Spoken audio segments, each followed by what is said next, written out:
All right, here we go. What we're going to do today is we're going to take a look at the second part of the Unit 0 Cyber Ethics assignment. It's this one right here, case studies and discussions. And we're going to take a look at those. You guys got through all of this one. If you did this on your computer yesterday, make sure you turn it in. If you did it in your composition book, I'll look at your composition at the end of class. All right, make sure that you have done the check-in form. If you are, if you're using your laptop, that's whether you're virtual or face-to-face, it doesn't matter. Use the check-in form. If you have not completed this, it's a one-time only assignment. Make sure you complete that. So we're going to move on to this. Again, cyber ethics, we did that yesterday, and this is case studies and discussions. All right, you're going to want to go in here. Now, I have not uploaded the PDF part for this yet, but the PDF is located on the first assignment, Unit 0 Cyber Ethics, the same PDF that you need for this. I'm also going to upload some information about the little scenarios that we're reading. I'm going to copy and paste those in here so that you have access to that because it's not on your PDF. All right, so let's go here. This is where we left off yesterday. Does the internet make it easier or harder to act ethically? And is it easier or harder to do the right thing when others are watching? Is it easier or harder to do the right thing when it means that you have to choose between friends? These were the three questions that you had to write up yesterday at the end of class and turn in on the Unit 0 Cyber Ethics assignment. Now, today's assignment begins here on these case studies. All right, so what I'm going to do is I'm going to read this case study to you, and I am probably going to go up here and have it on the screen for you as well so that you can see what it says. All right. Case study 1, Terry Childs. Just write that in your notes. Case study 1, Terry Childs is the name. All right. I'm going to read this out loud to you so that you know what the story is here. All right, it says, Terry Childs was a 43-year-old network engineer for the city of San Francisco. He worked on our fiber optic network called FiberWAN, which handled crucial government data such as email, legal documents, and payroll. By most accounts, he was a diligent and talented employee, and he seemed dedicated to making sure our systems ran safely. Childs spent hours trying to perfect our FiberWAN system, upgrading equipment, and installing firewalls. In the summer of 2008, Childs was reassigned, and when he was instructed to hand over the password he had created for FiberWAN, he refused. No one could get into the FiberWAN without that password. Emails were inaccessible, payroll couldn't go out, and documents were under virtual lock and key. The city was in crisis. We had to have that code. We spent at least $1 million, including hiring a team at Cisco Systems to crack the code, but they couldn't do it. We had no choice but to try to compel him to give up the password. So the police arrested Childs on a charge of felony computer tampering and put him in jail. But he still wouldn't give up this code. I was as honest as I could be, asking him to give me the code as a favor, if nothing else. And he responded. Childs said he didn't trust his bosses or colleagues, but at that moment, he trusted me. He wrote down the code, all 28 numbers and letters of it, and handed it over. All right, that was the situation. Do what? Case study 1, Terry Childs. All right, here's your question on that.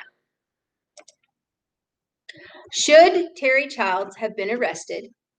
What principles of cyber ethics did Terry Childs violate, if any? You need to write about 3 to 5 sentences for both of those questions together, because you can say yes or no to the should Terry Childs have been arrested. But the other one, you need to write out a little bit more about that. You need to let me know what you think. What principles did he violate, if any?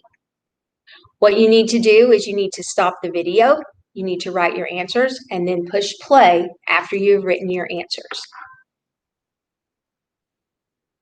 All right, let's look at case study 2. You can write your answers after we finish this video if you want to, Melissa. Okay. All right, case study 2, Desmond Haig, former CEO of Centerplate.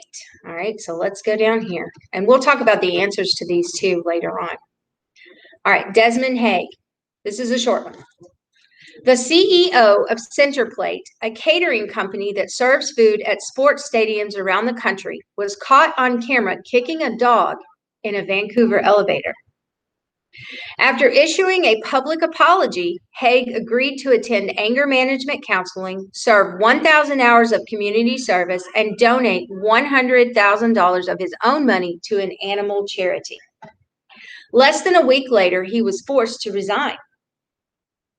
From all other metrics, Mr. Haig was a good CEO. His company grew and profited while he was in charge. Teachers, please excuse the announcement. At this time, please post your first period attendance. Please post your first period attendance. All right. So again, this one has to do with public perception, possibly, in a company. So let's look at the question that it asked you about this. It says, should Mr. Haig have been forced to resign? Should they have taken his job from him for what he did? Now, put yourself in the place of the company, put yourself in the place of Mr. Haig. Write 3 to 5 sentences to answer this question. Pause the video so that you can answer your question, and then push play when you're ready to move on to the next case study. All right, case study 3, Wesley Autry.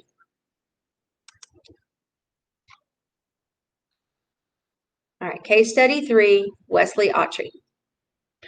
Mr. Autry was waiting for the subway in Manhattan with his 2 daughters. Nearby, a man collapsed with a seizure. Mr. Autry and 2 women rushed to help. The man managed to get up, but then stumbled and fell onto the tracks. In an instant, Mr. Autry jumped onto the tracks. Mr. Autry pressed himself and the man into the space between the tracks. It gave them just enough room to avoid being hit by the train. 5 train cars rolled past before the train finally came to a stop. Both men were relatively unharmed. Now, it was a pretty scary situation. So here's the question that goes with that. Could we, or could you, have done the same thing? Could you have done the same thing? And be honest. Because they asked me, well, what about you, Ms. Robbins? Would you have done it? I don't know. I would like to think that adrenaline would have kicked in and I would have felt strong enough and fast enough to do it. But I also know that part of me, if I was standing there with my kids, I would definitely probably not jump onto the tracks because I had my kids right there. So I don't know how I would have handled it. And you may not know how you would have handled it either. So be honest with yourself about what you think you would have done. Because, frankly, until you're faced with that type of a situation, you don't know what you'll do. But write 3 to 5 sentences about that one.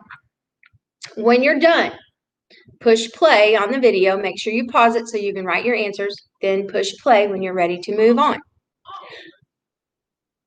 So those are the 3 case studies. And what we're going to do now is I'm going to go back in here and I'm going to show you what they said about each one of these studies.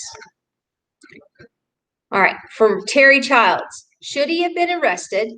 And which principles of cyber ethics did he violate, if any? Well, here's what they put on here to kind of help you and guide you. Terry Childs violated several U.S. laws and was found guilty of those violations by a jury. That being said, there has been strong debate about what should have happened. This is meant only as a point of discussion, not as the prompt for a legal debate. Terry Childs could arguably be accused of violating a number of the cyber ethics principles, but the one that most closely matches it is Do not interfere with other people's computer work. By holding on to the password, he interfered with people being able to do their jobs. He interfered with them being able to be paid for doing their jobs. All right, so there is a lot of cyber ethics violated there. All right, let's look at case study number 2 and see what they had to say about this. This is a gentleman that had to resign because he kicked the dog. It says right here, ethics in the real world can sometimes look very different. Mr. Haig might have assumed that no one was watching since he was alone in an elevator when he kicked the dog. Mr. Haig was in the elevator of his own home and was not working at the time. So what does this say about how ethics work in real life? You have public perception sometimes. As we discussed earlier, while laws are one of the things that help inform ethics, they are not by themselves what ethics is about. It's not just the law. It's not just about being legal or illegal. In this case, the actions of Mr. Haig were questionable, but probably not to the point of being illegal. However, it is very clear that what he did was unethical. The example embodies the difference between moral agents and moral patients or subjects of moral worth. This is an important definition. Listen up. A moral agent is someone who has the power to intentionally cause harm, someone more powerful. A subject of moral worth is someone or something that is vulnerable, children and pets, for example. We expect moral agents to do everything in their power to protect subjects of moral worth, and we punish moral agents more harshly when they cause harm to subjects of moral worth. So it was viewed as highly unethical because he harmed something that he should have protected. Now, we don't know the whole story of what went on in there. We don't know if the dog was attacking him. Probably not. If it was caught on camera, they would have said that the dog was attacking him, but they didn't say that. So, again, there's a difference between illegal and unethical. All right, let's look at case study 3. Wesley Autry, the gentleman that jumped onto the train tracks. They didn't give us very much on this one. It said, this is a question that we all need to ask ourselves. We would like to think that in life or death situations, we would make the right choice. But if we don't practice in our everyday situations, how can we be expected to be prepared?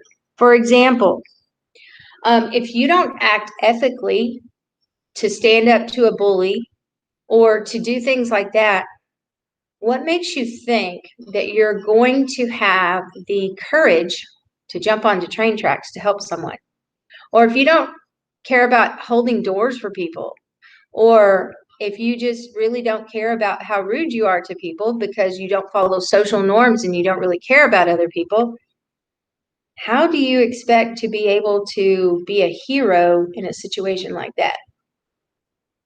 Again, it may not be something you feel that you would be compelled to do, but this was a tough one, and they didn't give us much guidance on this. They said students can start acting ethically today. They don't have to wait for an extraordinary event to be an everyday hero. You know what? I love this right here. There's a quote by Anne Frank. She says, isn't it wonderful that no one need wait a single moment to begin to change the world? Something like that. You don't have to wait till you're grown. You don't have to wait until you're in an extraordinary event. You can simply, we had a new student at school yesterday. Poor thing, he was scared out of his mind. And he's in a new place, new people, trying to find his way around. And you know what? He just smile at him. Say, hey, it's going to be okay. We'll help you get where you need to go. Because he was nervous. And I have a feeling that a couple of people stepped up and I watched him do it and just smiled and said, hey, I'll help you find where you need to go. That probably changed his whole day. And you can do that for anybody. You got somebody walking down the hall having a bad day, just smile at them and say, hey, it's going to get better, I promise. And that will turn it around for them. Just that one smile, that one pleasant word. All right, before we close out of this video, do you guys in here have any questions about these case studies? Make sure that you use the assignment that's right here on Google Classroom. Make sure you use this Unit 0 case studies right here. Let me go back and show you exactly where it is on the tab. It's under Cyber Patriot, Unit 0 Cyber Ethics Case Studies and Discussions. Type your answers in there and then turn it in. And that is all you have to do on this. Do you ladies have any questions? You know what to do. All right, then I am going to stop recording the video and get it published and uploaded to the assignment.